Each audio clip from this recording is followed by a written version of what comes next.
calling this the Beyond 22 workshop session. So what happens when my child is no longer in school? Where will he live when he no longer wants to visit me? What is going to happen to my child when I'm no longer around or able to take care of him?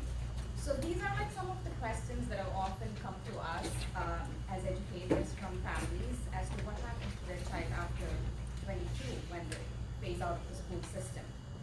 So most children with autism are eligible to receive special education services throughout the school system until age 21.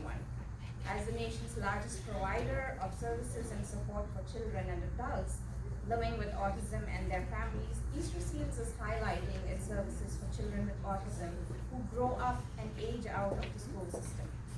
So Easterseals offers services to support adults with autism as they navigate through the barriers they are likely to encounter in their day-to-day lives. Okay, thank you all so much, and let's get started. First, we have a little bit about APD. So APD is Agency for Persons with Disability, and Ms. Campbell Short here is a waiver support coordinator.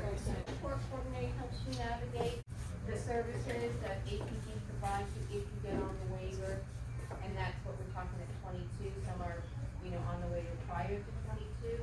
But if you're on the waiting list when the child does, in-house case manager to get yourself on the waiver. We have services like residential rehabilitation if you're group home, and three agencies like Easterseals, there's a Haven, there's UCP, there's Loveland, whichever choice you have and wherever you live. If they're 18 and they no longer in school, even if they have a special diploma, they can get some services. At 21 with a special diploma, they can get some services. 22, there's no problem. But if they want to work at 18 to 21, it has to go through both rehab or the school. But it's all coordinated, But the first thing, I don't know if any of you are on the waiver, is to get on the waiver. Then we are a mandated service. You'll get a budget, or it's called an algorithm, which is never enough. And then we have to request more money given the need of the client. And we have to prove that there's no other service, community resource now, it's called verification services now, a new thing, that can do the service. Do we have an application? Do we have copies of applications? That's online now. You have to prove it, your disability. I would do it. If you haven't done it, do it now. Even if you're, you feel that you have the finances, you never know what can happen. This is a lifetime thing. So you need to apply. You need to get on. There's 7 categories. Even if you don't need it, they might put you on 7, but you're in the system. I have 2 questions.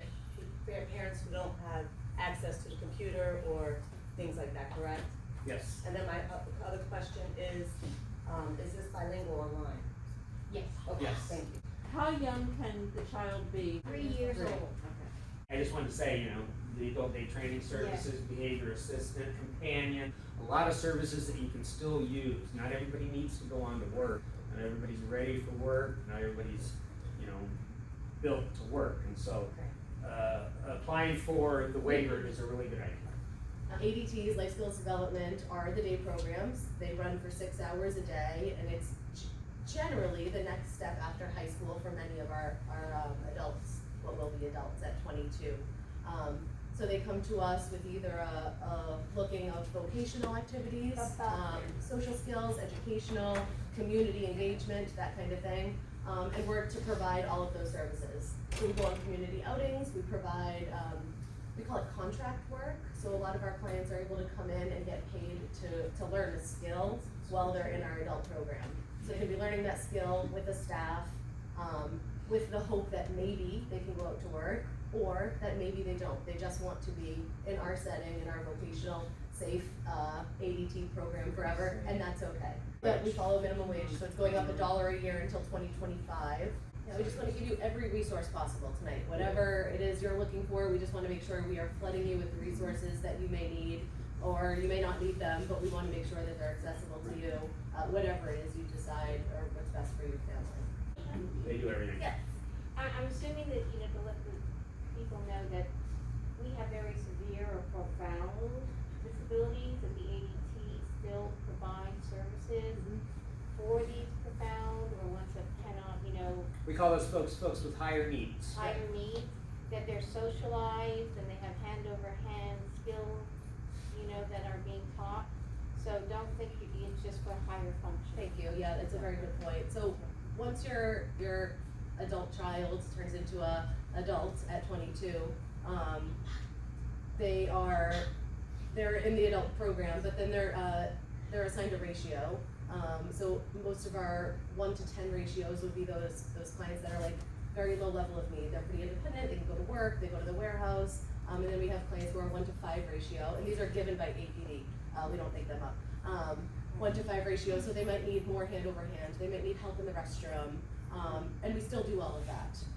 And then there's a 1 to 3 ratio that might be G-tube fed and full care, Hoya lift to go to the restroom. So that's all stuff that encompasses what the life skills development program offers. And if that life skills at a 1 to 3 is just socializing and engaging and being read to and that kind of thing, then that's okay also. It doesn't have to be this 1 to 10 ratio working and making $10 an hour. That's not everybody, obviously.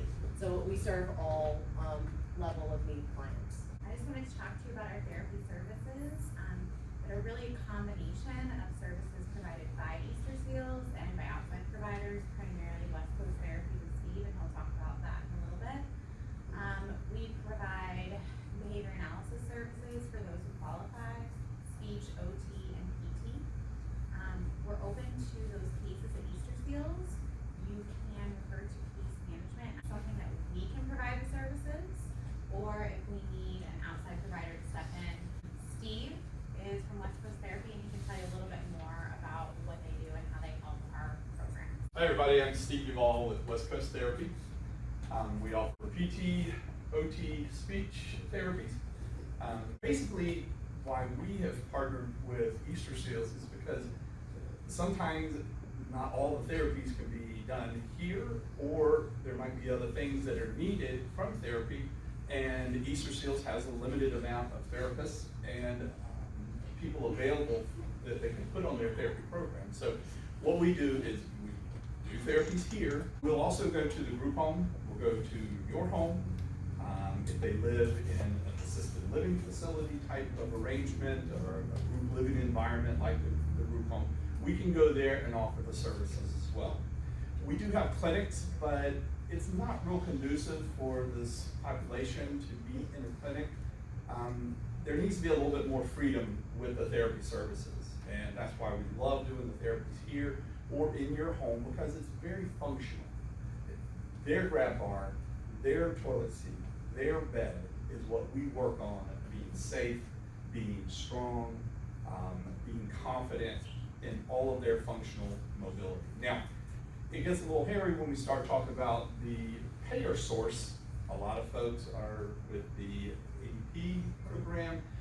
They're under the waiver program, which we are waiver support providers. So we can offer PT, OT, and speech under the waiver program. But you might not have those services available to your child under the waiver program, just depending on the high budget. The waiver program, being the payer of last resort, if a client has Medicare or is eligible for Medicare because a parent has Medicare or is deceased or is that particular client is eligible for Medicare services, and they have to use Medicare as their payer for their therapies.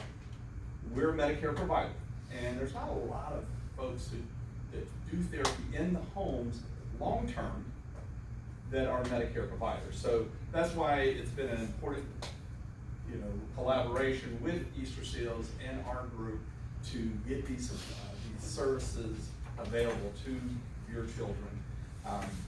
If you have questions about your payer source or whatever it is, we can answer all those questions. Most likely, we can get the services provided for. So next, we're going to talk a little bit about transportation. So SCAT Plus is, the Sarasota County Area Transit Plus. So it's door-to-door service in Sarasota County. So that is $2.50 each way. It's specific for ADA. There's nobody else on that bus except for people that are going to and from Easterseals or the Haven or wherever you choose to go. For $5 a day, you get door-to-door transportation. So like Stat Plus, We provide door-to-door service for people with disabilities, for our elderly community, and our low-income community. Travel through Manatee County and even into Sarasota County. If you're living in Manatee County, you would apply with the Manatee County Handy Bus. We would send over the eligibility to Duval, who's in charge of SCAT Plus. You don't need to reapply with them if they honor our applications, and vice versa. Basically, we would pick you up from home or wherever the adult is living, take them to the airport, and SCAT Plus would pick them up from the airport and take them where they need to go into Sarasota County. With those trips from Manatee to the airport, they would pay the $2 to the Manatee County bus, and then from the airport into Sarasota is free. And then when Sarasota picks them back up to the airport, they would pay the $250 to Sarasota. Airport home would be free. We don't have age restrictions as long as they're able to safely and independently travel, or if they have an escort, they can always bring an escort. And the escort would be free if they're under the ADA. We have several different funding sources. So we honor APD, but we also are federally funded. So if they applied with us under the ADA, then they would just pay the $2 each way. If they're qualified under ADA, we could take them to medical appointments as long as they don't have Medicaid. To the grocery store, to the hair salon, literally anywhere you could go. We have set boundaries. We can only go within 3/4 of a mile of where our fixed route goes. We also have another program for the state of Florida, the Transportation Disadvantage, which is income-based. If you were to qualify for that, we would be able to take you beyond the ADA boundary. Our applications are online, mymanatee.org.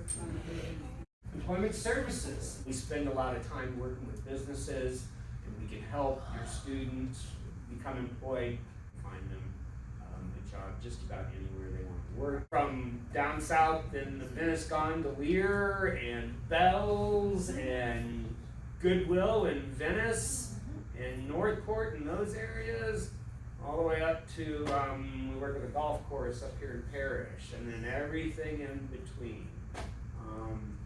We do a lot of what's called situational or community-based assessment, and they learn job skills that way, and we assess them in the world of work that way.